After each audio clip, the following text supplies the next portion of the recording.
ಓಂ ಹ್ರೀಂ ಭೈರವಿ ಕ್ಲೌಂ ಹ್ರೀಂ ಸ್ವಾಹ. ನಮಸ್ಕಾರ. ರಾಶಿ ಭವಿಷ್ಯ ಹೇಳೋದಕ್ಕಿಂತ ಮುಂಚೆ ಕೆಲವು ವಿಷಯಗಳನ್ನು ನಾವು ಅರ್ಥ ಮಾಡ್ಕೋಬೇಕು. ಮೊದಲನೇದಾಗಿ ನೀವೊಬ್ಬರು ಜ್ಯೋತಿಷರ ಹತ್ರ ಹೋಗ್ತೀರಾ, ನಿಮ್ಮ ಜಾತಕವನ್ನು ತೋರಿಸ್ತೀರಾ. ಅವ್ರು ಹೇಳ್ತಾರೆ ಕಾಳಸರ್ಪ ದೋಷ ಇದೆ ನಿಮಗೆ ಅಂತೇಳಿ.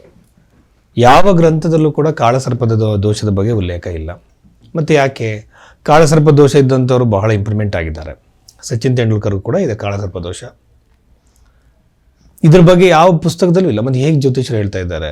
ಹಾಗೆಯೇ ನೀವು ಕೆಲವು ದೋಷಗಳ ಬಗ್ಗೆ ಯಾವುದೇ ಗ್ರಂಥಗಳ ಉಲ್ಲೇಖ ಇಲ್ಲ ಅಂದ್ರೂ ಕೂಡ ಸುಮ್ಮನೆ ಭಯಪಡಿಸ್ತಾರೆ. ನೀವು ಕೆ ಎನ್ ರಾವ್ ಅವರ ಒಂದು ರಿಸರ್ಚ್ ಪುಸ್ತಕ ಕಾಳಸರ್ಪ ದೋಷದ ಬಗ್ಗೆ ಹೋದರೆ ಅದರಲ್ಲಿ ಎಲ್ಲ ರಿಸರ್ಚ್ ಇದೆ. ಅದರ ಸಕ್ಸಸ್ಫುಲ್ ಆದಂಥವ್ರದ್ದು ಎಲ್ಲ ಥರದ ಒಂದು ರಿಸರ್ಚ್ ಅಂದರೆ ಇದು ಪ್ರಕಾರವಾಗಿ ಬರ್ಚರ್ಡ್ ಪ್ರಕಾರವಾಗಿ ಕೊಟ್ಟಿದ್ದಾರೆ. ಸಕ್ಸಸ್ ಆದವರು ಕಾಳಸರ್ಪ ದೋಷ ಇದ್ದಂಥವ್ರು. ಸೊ ಇದು ಸುಮ್ಮನೆ ಭಯಪಡಿಸುವಂಥದ್ದು. ಹೀಗೆ ಜಾತಕವನ್ನು ನೋಡೋ ವಿಧಾನ ಅದಲ್ಲ. ಜಾತಕವನ್ನು ಫಸ್ಟ್ ನಿಮ್ಮ ಲಗ್ನ ಯಾವುದು ಅಂತ ಕಂಡುಹಿಡಿಬೇಕು. ಬರ್ತ್ ಟೈಮ್ ಮಿಸ್ಟೇಕ್ ಆಗಿರುತ್ತೆ, ಅದನ್ನು ತಿದ್ದಬೇಕು. ನಿಮ್ಮ ಲಗ್ನವನ್ನು ಕಂಡುಹಿಡಿಯೋದಕ್ಕೆ ನಿಮ್ಮ ಜೀವನದಲ್ಲಿ ನಡೆದಿರೋ ಹಳೆಯ ಘಟನೆಗಳನ್ನು ಕೆಲವು ನೋಡಿ ಅನಂತರ ನಿಮ್ಮ ಲಗ್ನವನ್ನು ತಿದ್ದಿ ಲಗ್ನದಿಂದ, ಪಾದ ಲಗ್ನದಿಂದ, ಉಪಪಾದ ಲಗ್ನದಿಂದ, ಚಂದ್ರ ಲಗ್ನದಿಂದ, ಸೂರ್ಯ ಲಗ್ನದಿಂದ ಎಲ್ಲ ನೋಡಬೇಕು. ವಿಂಶೋತ್ತರಿ ದಶೆಯನ್ನು, ಚರದಶೆಯನ್ನು, ಬೇರೆ ಬೇರೆ ದಶೆಗಳು, ಕಂಡೀಷನಲ್ ದಶೆ ಅಂತ ಬರುತ್ತೆ. ಎಲ್ರಿಗೂ ವಿಂಶೋತ್ತರಿ ದಶೆ ಅಪ್ಲಿಕೇಬಲ್ ಆಗಲ್ಲ. ಎಲ್ಲ ಮಾಡಿ ನಾವು ಭವಿಷ್ಯವನ್ನು ಹೇಳಬೇಕು. ಆಮೇಲೆ ಪರಿಹಾರಕ್ಕೆ ಬಂದಾಗ ಪರಿಹಾರದಲ್ಲಿ ಬಂದು ಯಾವುದೋ ದೊಡ್ಡ ದೊಡ್ಡ GeM stones, numerology, tarot card ಇದು ಯಾವುದೂ ಇಲ್ಲ. ಅದೇ ಥರ ವಾಸ್ತುವಿನ ಒಂದು ವೈಜ್ಞಾನಿಕತೆ ಹೋಗಿ ಅದರಲ್ಲೂ ಏನೇನೋ ಪರಿಹಾರಗಳು ಬಂದು ಸೇರಿಕೊಂಡಿದೆ, ಅವಲ್ಲ. ಮಂತ್ರ ಜಪ, ದಾನಗಳಿಗೆ ಮೊದಲ ಪ್ರಾಧಾನ್ಯತೆ. ಅದನ್ನು ನೀವು ಕೂಡ ಮಾಡ್ಬೋದು. ಇದನ್ನು ಯಾರೋ ಒಬ್ಬರು ಬಂದು ಮಾಡಬೇಕು ಅಂತ ಏನಿಲ್ಲ. ನಿಮ್ಮ ಮಂತ್ರ ಜಪವನ್ನು ನೀವೇ ಮಾಡ್ಬೋದು.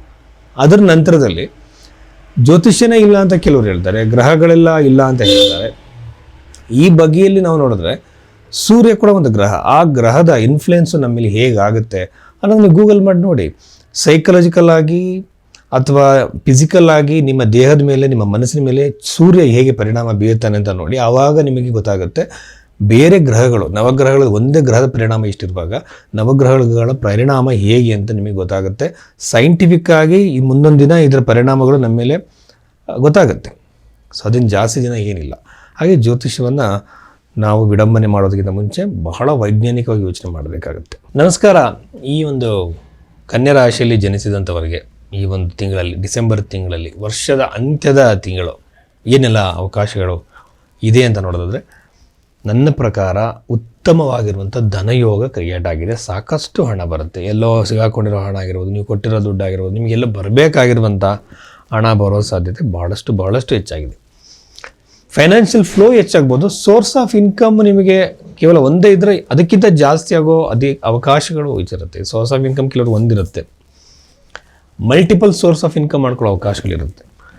ವಿವಾಹ ಮಾತ್ರ ವಿಳಂಬವಾಗ್ತಾನೆ ಹೋಗುತ್ತೆ. ಒಳ್ಳೆಯ ಸಂಬಂಧಗಳು ಬರಲ್ಲ. ಒಳ್ಳೆಯ ಸಂಬಂಧಗಳು ಬರದೆ ಅನವಶ್ಯಕ ಡಿಲೇ ಆಗೋ ಸಾಧ್ಯತೆಗಳಿರುತ್ತೆ. ಈ ಮದುವೆ ಆಗದಿದ್ದವ್ರಿಗೆ ನಮ್ಮ ಅಜ್ಜ ಅವರು ಒಂದು ಇದು ಕೊಡೋರು, ಒಂದು ರೆಮಿಡಿ. ಇದು ಬಂದು ಏನು ಕಾಸ್ಟ್ಲಿ ಅಲ್ಲ. ಒಂದು ತಾಮ್ರದ ತಗಡಲ್ಲಿ ಮಂತ್ರವನ್ನು ಬರೆದು ಆ ಮಂತ್ರವನ್ನು ಒಂದು 3 ಥರದ ಕಟ್ಟಿ ಎಕ್ಕದ ಗಿಡ ಕಟ್ಟುವಂಥ ಬಹಳ ಇಂಪಾರ್ಟೆಂಟ್, ಬಹಳ ಎಫೆಕ್ಟಿವ್ ರೆಮಿಡಿ. ಅದಾದಮೇಲೆ ಸ್ವಯಂವರ ಪಾರ್ವತಿ ಯಂತ್ರಕ್ಕೆ ಮಂತ್ರ ಅವರಿಗೆ ಪಠನೆ ಮಾಡೋಕೆ ಹೇಳೋರು. ಆದಮೇಲೆ ಬಡ ಹೆಣ್ಣುಮಕ್ಳು ಯಾರಾದರೂ ಮದುವೆ ಆಗ್ತಿದ್ರೆ ಅವ್ರಿಗೆ ಹೆಲ್ಪ್ ಮಾಡೋಕೆ ಹೇಳೋರು. ಇದರಿಂದ ಏನಾಗೋದು, ಇಮ್ಮಿಡಿಯೇಟ್ ಅವ್ರಿಗೆ ಮದುವೆ ಆಗೋದು. ಇದು ಹೇಗೆ ಸೈಂಟಿಫಿಕಾಗಿ ನಡೆಯುತ್ತೆ ಅಂತ ಈಗಲೂ ಆಶ್ಚರ್ಯ ಆಗುತ್ತೆ.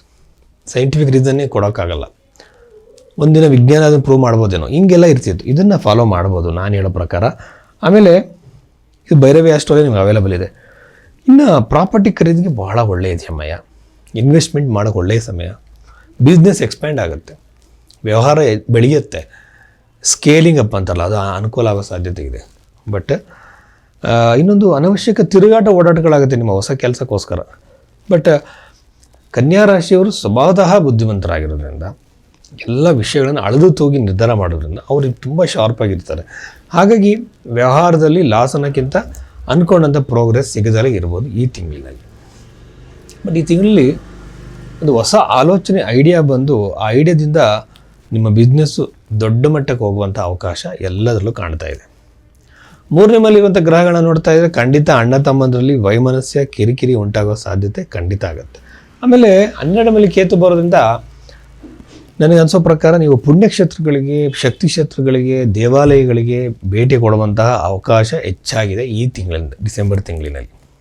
ಯಾವುದೋ ಒಂದು ಕಾರಣದಿಂದ ಒಂದು ಟ್ರಿಪ್ ಪ್ಲ್ಯಾನ್ ಮಾಡ್ಕೊಂಡು ನೀವೆಲ್ಲ ಒಂದು ಬಹಳ ಒಂದು ಪ್ಲೇಸ್ಗೆ ಹೋಗುವಂಥ ಸಾಧ್ಯತೆ ಇದೆ. ಆಮೇಲೆ 6ನೇ ಮನೆ ರಾಹುವಿಂದ ಸ್ವಲ್ಪ ಶತ್ರುಗಳಿಂದ ವಿನಾಕಾರಣ ನಿಮಗೆ ಮನಸ್ಸಿನ ಮೇಲೆ ಕಿರಿಕಿರಿ ಆಗುತ್ತೆ, ಟೆನ್ಷನ್ ಆಗುತ್ತೆ, ನೋವಾಗೋ ಸಾಧ್ಯತೆ ಇರುತ್ತೆ. ನೀವು ಮಾಡದಿರೋ ತಪ್ಪಿಗೆ ನೀವು ಅಪವಾದ ಎದುರಿಸುವಂಥ ಸಾಧ್ಯತೆ ಅತಿ ಹೆಚ್ಚಾಗಿದೆ ಅಂತ ಹೇಳ್ಬೋದು ಈ ಒಂದು ಕನ್ಯಾ ರಾಶಿಯವರಿಗೆ. ಆಮೇಲೆ ಬಹಳ ಉತ್ತಮವಾಗಿರುವಂತಹ ಗ್ರಹಗಳನ್ನು ನೋಡ್ತಾ ಇದ್ದರೆ